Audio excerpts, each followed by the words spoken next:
Hello everyone, I wanted to talk to you all for just a minute about the Fashion Workers Act in New York. If you haven't heard about it yet, you probably will eventually, and I wanted to preemptively clear up a few things that might confuse you.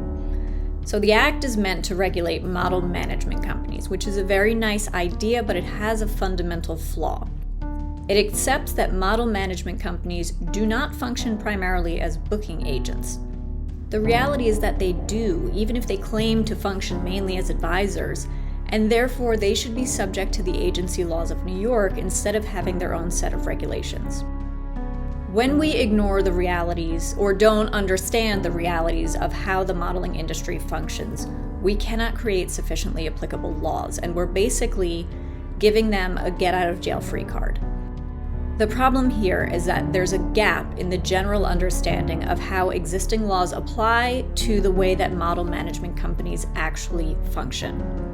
So without getting too technical, it's widely accepted that model management companies fit an incidental exception to the laws pertaining to agency licensing.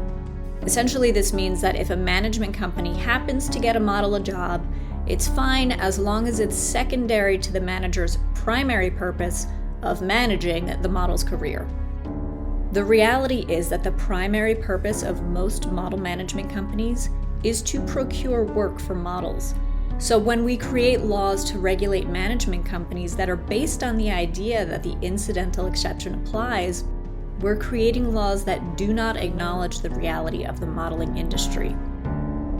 It allows model management companies that are functioning as unlicensed agents to continue to do so. So think of it this way, and this is an oversimplified generalization. Agents book you work and are motivated by making money today, and managers help you make decisions that are best for your long-term career goals and are motivated by potential greater future earnings as your star power increases.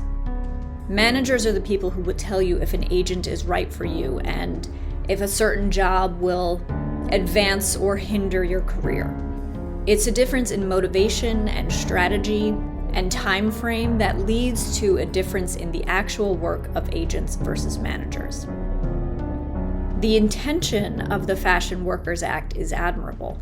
Models do need more protections, but we need to make sure that the people putting these protections together understand the complexities and intricacies of existing New York laws, as well as the inner workings of the modeling industry, and understand how to interpret them together as a whole, not as separate parts.